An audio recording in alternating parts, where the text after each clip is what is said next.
2026 നിയമസഭാ തെരഞ്ഞെടുപ്പിൽ കേരളത്തിൽ BJP ശക്തമായ ഇടം പിടിക്കും എന്നാണ് പൊതുവെ ഒരു വർത്തമാനം നിൽക്കുന്നത്.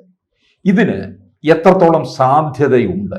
പലപ്പോഴും കേരളത്തിലെ രണ്ട് മുന്നണികളും പറയും ഒരിക്കലും അതിനൊരു സാധ്യതയില്ല എന്നുള്ള രീതിയിൽ. അപ്പം മുൻകാലങ്ങളിലെ പോലെ തന്നെ തുടരുകയായിരിക്കുമോ BJPയുടെ സ്ഥിതി? തീർച്ചയായിട്ടും സാറ് പറയുന്ന രീതിക്കാണ് നമ്മൾ കാണുന്നത്.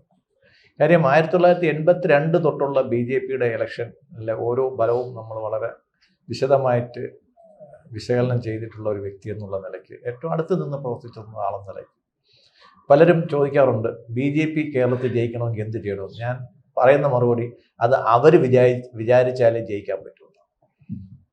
BJPക്ക് ഞങ്ങൾക്ക് ഇന്ന സീറ്റ് ജയിക്കണം എന്നുള്ള ഒരു ധാരണയോടെ ഈ കഴിഞ്ഞ ഒരു വർഷത്തിനിടയ്ക്ക് അവർ എവിടെയെങ്കിലും പ്രവർത്തിച്ചതായിട്ട് നമുക്ക് കാണാൻ പറ്റുന്നില്ല. ഇനിയിപ്പോൾ ഇലക്ഷന് കഷ്ടിച്ച് 6 മാസങ്ങളേ ഉള്ളൂ. ഈ 6 മാസങ്ങൾക്കിടയ്ക്ക് എന്തെങ്കിലും അത്ഭുതങ്ങൾ സംഭവിക്കാൻ പോകുന്നില്ല.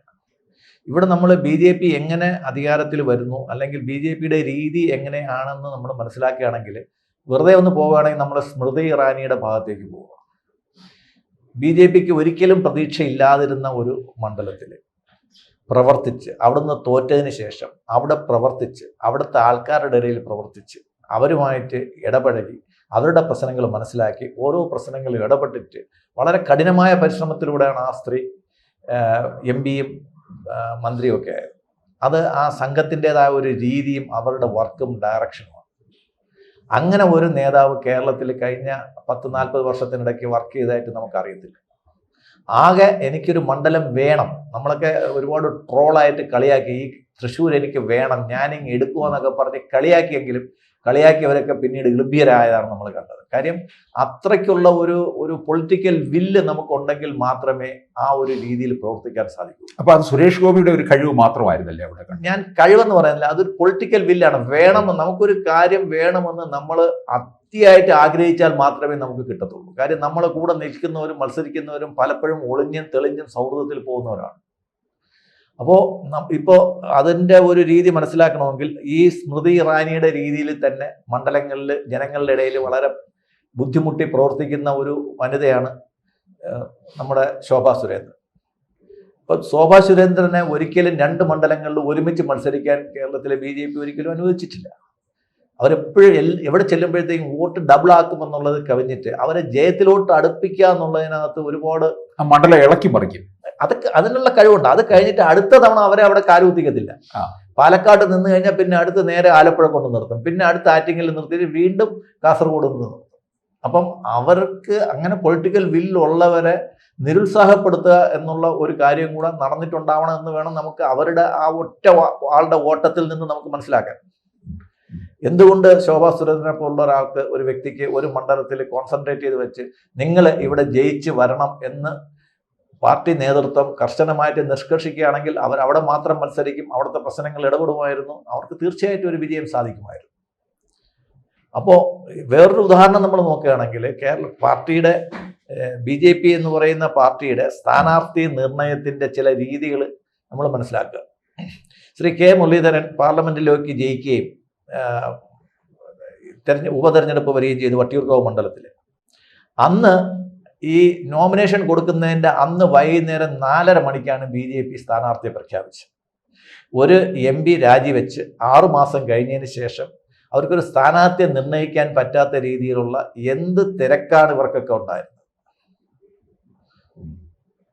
VS ശിവകുമാറിനെതിരെ എറണാകുളത്ത് നിന്നും ശ്രീശാന്ത് എന്ന് പറഞ്ഞ ഒരാളെ, അയാൾ ബാറ്റ് പിടിച്ചല്ലാതെ ഏതെങ്കിലും കാലത്ത് ഏതെങ്കിലും രാഷ്ട്രീയ പാർട്ടിയുടെ കൊടി പിടിച്ചതായിട്ട് നമ്മളൊന്നും കേട്ടിട്ടില്ല. ജനങ്ങളെ സേവിച്ചതായിട്ട് കേട്ടിട്ടില്ല. പാർട്ടിയുടെ കൊടിയും പിടിച്ചിട്ടില്ല, ജനങ്ങളുമായിട്ട് ബന്ധവുമില്ല. ഒരു ജനങ്ങളുമായിട്ട് ബന്ധമില്ലാത്ത ഒരാൾ തിരുവനന്തപുരം പോലുള്ള, അതായത് BJPയുടെ പ്രസ്റ്റീജിയസ് മണ്ഡലങ്ങളിലായ ഒന്നായ തിരുവനന്തപുരത്ത് കൊണ്ടുവന്ന് മത്സരിപ്പിക്കുക എന്ന് പറയുമ്പോഴത്തേക്ക് നമ്മൾ ആലോചിച്ച് നോക്കുക, തിരുവനന്തപുരത്ത് ഒരു ജനപിന്തുണ ഇല്ലാത്ത ഒരാൾ പിന്നീട് തിരുവനന്തപുരത്ത് MLA ആയിട്ട് ഇപ്പോഴും ഇരിപ്പുണ്ട്. അത് BJPക്ക് ആ സീറ്റിൽ കൃത്യമായിട്ടുള്ള സ്ഥാനാർത്ഥിയെ കണ്ടുപിടിച്ച് നിർത്താൻ പറ്റാത്തതിൻ്റെ കുഴപ്പം മാത്രമായിരുന്നു. അപ്പം ഈ അവസാന നിമിഷം ഈ സ്ഥാനാർത്ഥിയെ തീരുമാനിക്കുന്ന ഒരു രീതി, സ്ഥാനാർത്ഥിയെ മണ്ഡലങ്ങളിൽ പ്രവർത്തിക്കാതിരിക്കാൻ പറ്റുന്ന ഒരു രീതി, പിന്നെ കാട്ടാക്കട പോലുള്ളൊരു മണ്ഡലത്തിൽ മഞ്ചേശ്വരത്ത് നിന്ന് ഒരാളെ കൊണ്ട് മത്സരിപ്പിക്കുന്ന രീതി, ഈ രീതികൾ മാറ്റിയാൽ മാത്രമേ BJPക്ക് സ്വന്തമായിട്ട് ഒരു സീറ്റ് നമുക്ക് ലഭിക്കൂ. ഇപ്പൊ പാർലമെന്റ് തെരഞ്ഞെടുപ്പിന്റെ ഒരു ഫലം നമ്മൾ വിശകലനം ചെയ്യുമ്പോൾ പറയുന്നത് 11 ഇടങ്ങളിൽ BJP 1-ാം സ്ഥാനത്ത് നിൽക്കുന്നു, 9 ഇടങ്ങളിൽ 2-ാം സ്ഥാനത്ത് നിൽക്കുന്നു. ഈ 2-ാം സ്ഥാനം എന്ന് പറയുന്നത് 1-ാം സ്ഥാനവുമായിട്ട് വലിയ അന്തരവും പോലും ഇല്ല എന്നാണ്. അപ്പൊ അങ്ങനെ ഇവരൊരു 20 സീറ്റ് വരെ കണക്ക് കൂട്ടുകയും ചെയ്യുന്നുണ്ട്. കണക്ക് കൂട്ടാൻ നമുക്ക് എല്ലാവർക്കും കഴിയും. ഈ കഴിഞ്ഞ 10 വർഷങ്ങൾക്കിടയിൽ കേരളത്തിൽ BJPയുടെ സർക്കാരിൻ്റെ വകയായിട്ട് എന്ത് ഒരു പ്രത്യേക പ്രൊജക്റ്റാണ് കേരളത്തിൽ കൊണ്ടുവരാൻ സാധിച്ചത്? ഒരു 2 വന്ദേ ഭാരത് അല്ലാതെ ഏതെങ്കിലും ഒരു വന്ദേ ഭാരത് ഇന്ത്യയിലെ എല്ലാ ഭാഗത്തും തയ്യാറാക്കിയതിന് കൂടെ നമുക്ക് 1-2 ട്രെയിൻ കിട്ടിയെന്നുള്ളതല്ലാതെ റെയിൽവേയുടെ കാര്യത്തിൽ വികസനത്തിൽ കേരളം പൂജ്യമാണ്. നമ്മൾ തൊട്ടടുത്തുള്ള നേമത്ത് റെയിൽവേക്ക് വേണ്ടിയിട്ട് 10-50 ഏക്കർ സ്ഥലം എടുത്തിട്ട് 30 വർഷത്തോളമായി. ഇതുവരെ അവിടെ ഒന്നും നടന്നിട്ടില്ല. നമ്മുടെ കൊച്ചുവേളി റെയിൽവേ സ്റ്റേഷൻ നോക്കുകയാണെങ്കിൽ യാതൊരു ഇൻഫ്രാസ്ട്രക്ചറും ഇല്ലാത്തൊരു സ്റ്റേഷനാണ്. റെയിൽവേയുടെ കാര്യത്തിൽ കേരളത്തിൽ കഴിഞ്ഞ 10 വർഷത്തിനിടയ്ക്ക് ഒന്നും സംഭവിച്ചിട്ടില്ല. എയിംസ് വരുന്നു എന്ന് പറഞ്ഞു, എയിംസിൻ്റെ കാര്യത്തിൽ ഇതുവരെ ഒന്നും സംഭവിച്ചിട്ടില്ല. അപ്പോൾ കുറേ പ്രഖ്യാപനങ്ങളല്ലാതെ, കുറേ ഗ്യാസുകളല്ലാതെ വേറെ ഒന്നും നമുക്ക് നേതാക്കളിൽ നിന്നുണ്ടാവുന്നില്ല. അപ്പോൾ കേരളത്തിൽ ഈ രാഖി കെട്ടുന്നത് പോയിട്ട് ഇവർക്ക് വേറെ ജോലിയൊന്നുമില്ല. ഒരു വർഷം പോയി രാഖി കെട്ടും, മീറ്റിങ്ങിൽ രാഖി കാണിച്ചുകൊണ്ടിരുന്ന് സംസാരിക്കുന്നു എന്നുള്ളത് കവിഞ്ഞിട്ട് ജനങ്ങളുമായിട്ട് ഇടപെട്ടുള്ള പ്രവർത്തനങ്ങളോ ജനങ്ങളുടെ വികസനത്തിന് വേണ്ടിയിട്ടുള്ള എന്തെങ്കിലും ഒരു പ്രൊജക്റ്റ് തയ്യാറാക്കാനോ അത് പ്രപ്പോസ് ചെയ്യാനോ അത് നടപ്പിലാക്കാനോ അതിൻ്റെ പുറകെ നടന്ന് ഗവൺമെൻറ്റിനെ കൊണ്ട് നടത്തിക്കാനോ ഉള്ള സമയവും സൗകര്യവും ഒന്നും കേരളത്തിലെ BJP നേതാക്കൾക്ക് ഉണ്ടായിട്ടില്ല എന്നുള്ളതാണ് ഒരു വാസ്തവം. കാര്യം കഴിഞ്ഞ BJP ഈ 10 വർഷം പോയിട്ട് നേരത്തെ ഒരു 5 വർഷം ഭരിച്ചിരുന്നു. ആ സമയത്ത് കേരളത്തിന് വേണ്ടിയിട്ട് ബജറ്റ് വിഹിതമൊക്കെ കൂടുമായിരിക്കാം, കണക്കുകൾ നോക്കുമ്പോൾ ബജറ്റ് വിഹിതം കൂടി എന്നൊക്കെ പറയാം, അതൊക്കെ ശരിയായിരിക്കും. പക്ഷേ കേരളത്തിൽ എന്ത് പ്രൊജക്റ്റാണ്, നമുക്കൊരു നാഴികക്കല്ലെന്ന് പറയാനുള്ള എന്ത് പ്രൊജക്റ്റാണ് കേരളത്തിന് വേണ്ടിയിട്ട് കഴിഞ്ഞ 10 വർഷമായിട്ട് ഈ സർക്കാർ നടപ്പിലാക്കിയെന്ന് BJP നേതൃത്വത്തിന് ജനങ്ങളെ എടുത്ത് കാണിക്കാൻ സാധിക്കുന്നത്? ഒന്നുമില്ല. ഏതെങ്കിലും ഒരു പ്രൊജക്റ്റ് സാറിൻ്റെ ഓർമ്മയിൽ പറയുകയാണെങ്കിൽ സാറിന് പറയാം, ഇല്ല. അപ്പോൾ നമ്മൾ ജനങ്ങൾക്ക് ഒന്നും കൊടുക്കാതെ നിങ്ങളെല്ലാം എനിക്ക് വോട്ട് തരണം എന്ന് പറയുമ്പോഴത്തേക്ക് എന്തിന് എന്നുള്ളൊരു ചോദ്യം വരുന്നുണ്ട്. അപ്പൊ ഇങ്ങനെയൊക്കെയാണെന്നുണ്ടെങ്കിൽ അമിത്ഷാ സമീപകാലത്ത് കേരളത്തിൽ വന്നപ്പോൾ പറഞ്ഞത് 2026 കേരളം BJP ഭരിക്കും എന്ന് പറഞ്ഞു. അത് മറ്റാരെങ്കിലും പറഞ്ഞിരുന്നുവെങ്കിൽ, ഇപ്പൊ സുരേന്ദ്രനാ പറഞ്ഞിരുന്നുവെങ്കിൽ അത് ഇവിടുത്തെ മാധ്യമങ്ങളും മറ്റ് രാഷ്ട്രീയ പാർട്ടികളും ഒക്കെ ഒരു തമാശ പോലെ അതിനെ കാണുമായിരുന്നു. അമിത്ഷാ പറഞ്ഞത് ഒരിക്കലും അങ്ങനെ ഒരു തമാശയോ വിടുവായിത്തരമോ പറയുന്ന ആളല്ലല്ലോ. ഞാൻ വളരെ ബഹുമാനിക്കുന്ന ഒരു നേതാവാണ് അമിത്ഷാ, അതേപോലെയാണ് നരേന്ദ്രമോദി. പക്ഷേ അവർക്കൊക്കെ യഥാർത്ഥ പ്രശ്നം എന്ന് വെച്ച് കഴിഞ്ഞാൽ ഇവർക്കൊന്നും കേരളത്തിലെ ഗ്രൗണ്ട് റിയാലിറ്റി അറിയത്തില്ല. ഇവരുടെ കണക്കുകളെല്ലാം കറക്റ്റാണ്.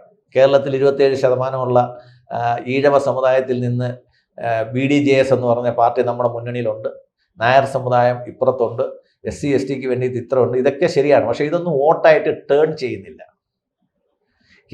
ഇത്തവണ തന്നെ കേന്ദ്രത്തിൽ 2 മന്ത്രിസ്ഥാനം നമുക്ക് കൊടുത്തു എന്നുള്ളതല്ലാതെ കേരളത്തിൻ്റെ പ്രശ്നങ്ങൾ പരിഹരിക്കത്തക്ക രീതിയിലുള്ള ഒരു സമീപനവും കഴിഞ്ഞ 10 വർഷക്കാലമായിട്ട് സംസ്ഥാനത്തിന് ചേർന്നിട്ടുണ്ടായിട്ടില്ല. അത് ഒരു വിപരീത ഫലം എന്ന് വെച്ച് കഴിഞ്ഞാൽ BJP ആയിട്ട് ഒരിക്കലും ചേരാത്ത ഒരു സർക്കാർ കേരളത്തിൽ വന്നതായിരിക്കാം. പക്ഷേ BJP കേരളത്തിൽ ആദ്യം ചെയ്യേണ്ടത്, അവർക്ക് 10,000 വോട്ട് തികച്ച് കിട്ടാത്ത 35ഓളം മണ്ഡലങ്ങളുണ്ട്. ഇവിടെയെല്ലാം ഇവർ മത്സരിച്ചിട്ട് ഈ 10,000-ന് ചില്ലുവാനം കുറഞ്ഞ വോട്ടിനാണ് CPM ജയിച്ചു പോകുന്നത്. അതായത് BJPയുടെ ചെലവിലാണ് CPM കേരളം ഭരിക്കുന്നത്. 35ഓളം സീറ്റുകൾ BJP മത്സരിക്കുന്നത് കൊണ്ട് മാത്രമാണ് അവിടെ CPM ജയിച്ചു പോകുന്നത്, അല്ലാതെ പിണറായി വിജയൻ്റെ ജനപിന്തുണ കൊണ്ടല്ല. കഴിഞ്ഞ ഇലക്ഷനിൽ ജയിക്കാൻ ഒരു കാരണം മധ്യ തിരുവിതാംകൂറിൽ ആ ഭാഗത്ത് 2020 പിടിച്ചു മാറ്റിയ കുറേ വോട്ടുകളുണ്ട്, ആം ആദ്മി പിടിച്ചു മാറ്റിയ കുറേ വോട്ടുകളുണ്ട്. അപ്പം കോൺഗ്രസിന് സ്ഥിരമായിട്ട് കിട്ടിക്കൊണ്ടിരുന്ന 10-16 സീറ്റുകളിൽ 10ഓളം സീറ്റുകൾ പോയി. തിരുവനന്തപുരത്ത് ഒരു ഒറ്റ സീറ്റിൽ കോൺഗ്രസിന് ഒതുങ്ങേണ്ടി വന്നു. അപ്പോൾ BJPക്ക് കിട്ടേണ്ടിയിരുന്ന സീറ്റുകളിൽ BJPയുടെ കിട്ടേണ്ടിരുന്ന വോട്ടുകൾ പോലും CPMന് പോയോ എന്ന് സംശയിക്കേണ്ട ഒരു അവസ്ഥയിലാണ് നമ്മൾ നിൽക്കുന്നത്. അപ്പോൾ ഈ ഒരു യുദ്ധത്തിന് പോകുമ്പോഴത്തേക്ക് ഒരു സേനാ തലവൻ എല്ലാ റിസോഴ്സസും കൊണ്ട് ഒരു യുദ്ധത്തിന് പോകും പോലെ എല്ലാ റിസോഴ്സസും കൊണ്ടല്ല കേരളത്തിലെ BJPയുടെ നേതാക്കൾ എപ്പോഴും ഒരു തെരഞ്ഞെടുപ്പിനെ ഒരു യുദ്ധമായിട്ട് കാണുകയാണെങ്കിൽ നേരിടുന്നത്. കഴിഞ്ഞ തവണ തന്നെ നമ്മൾ കണ്ടതാണ്, കെ സുരേന്ദ്രൻ വളരെ നിസ്സാരമായ 100 ചില്ലുവാനും വോട്ടിന് താഴെയാണ് മഞ്ചേശ്വരത്ത് മത്സരിച്ചപ്പോൾ തോറ്റത്. ഇതൊക്കെ ആ മണ്ഡലം കോൺസെൻട്രേറ്റ് ചെയ്യാത്തതുകൊണ്ടും നമുക്ക് കിട്ടേണ്ട വോട്ടുകൾ വഴുതി പോകാതെ നോക്കാതിരിക്കുന്നത് കൊണ്ടും സംഭവിക്കുന്ന വീഴ്ചകളാണ്. സുരേന്ദ്രനെ പോലുള്ള ആൾ കേരളത്തിലെ മുഖ്യമന്ത്രി ആകാൻ പോകുന്ന ആളൊന്നുമല്ല 2 മണ്ഡലത്തിൽ മത്സരിച്ച് ജയം ഉറപ്പിക്കാൻ വേണ്ടിയിട്ട്. അപ്പോൾ ഈ 140 മണ്ഡലങ്ങളിൽ 70 മണ്ഡലങ്ങൾ അവർ വിടുക, ബാക്കി 70 മണ്ഡലങ്ങളിൽ മത്സരിക്കുക. ആ മറ്റൊരു മണ്ഡലത്തിലെ ആളും അർത്ഥവും കൂടെ അടുത്ത മണ്ഡലത്തിലോട്ട് കേന്ദ്രീകരിക്കുക. ഇങ്ങനെയാണെങ്കിൽ ചിലപ്പോൾ സാറ് പറഞ്ഞ മാതിരി കേരളത്തിൽ BJP അധികാരത്തിൽ വരാനുള്ള സാധ്യതയുണ്ട്. അതായത് നമുക്ക് ഒരിക്കലും ജയിക്കാൻ പറ്റില്ല എന്നുള്ള മണ്ഡലങ്ങൾ മറ്റുള്ളവർക്ക് മത്സരിക്കാൻ വേണ്ടിയിട്ട് വിട്ടുകൊടുക്കാനുള്ള ഒരു മഹാമനസ്കത BJP കാണിച്ചാൽ മതി, BJP ജയിച്ചു.